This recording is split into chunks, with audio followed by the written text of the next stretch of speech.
days, the world is stepping into a digital economy society. Several countries have increasingly placed emphasis on services operated by e-service and e-commerce. During a COVID-19 pandemic, there has been a rising trend for online service.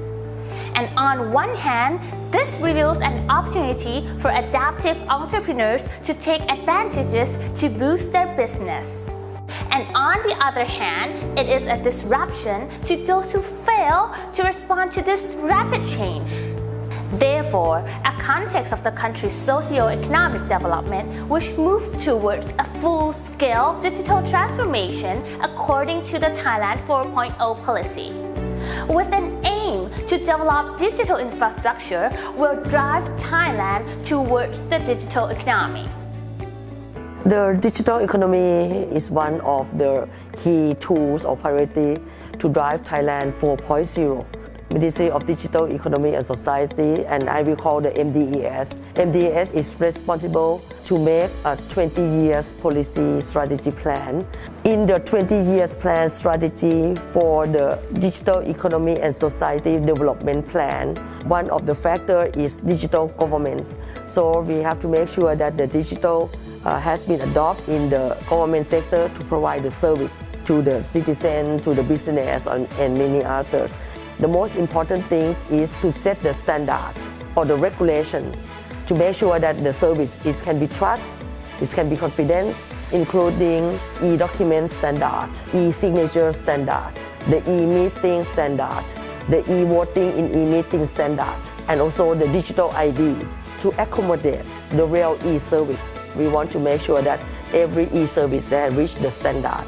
They have the legal compliance, they have the user protections. The digital economy development is not the objective only for Thailand. All the ASEAN members have the same objective. Last year in the ministerial meetings, they adopt the ASEAN Digital Master Plan 2025, which is guideline for data management framework, ASEAN cross-border data framework. APEC have long emphasized on the digital technologies or digital economy standards because the issue of the digital security is the most important among nations in APEC. When you ask about the e-commerce, so to protect the consumer in the e-commerce from the fraud, we set up the online complaint center or 1212 will advise you that how to cope with the problem if you have the fraud or the cheating in the e-commerce. So the government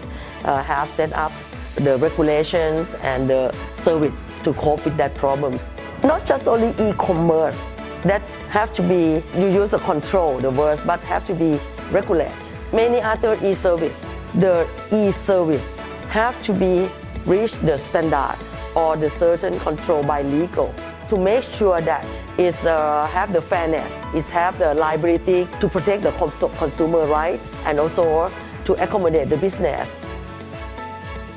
It is undeniable that online transaction has integrated in everybody's daily life in the digital age. Accordingly, the government has long realized and priority has been given to elevating the development of e-services, promoting the growth of Thai entrepreneurs and regulating the business operation and fair competition. This is to bring forth the equality of development, distribution of revenue into the community, and promoting all industries to be self-independent sustainably. This also includes enhancing competitiveness and building stability of technology with overseas countries, especially those in ASEAN region.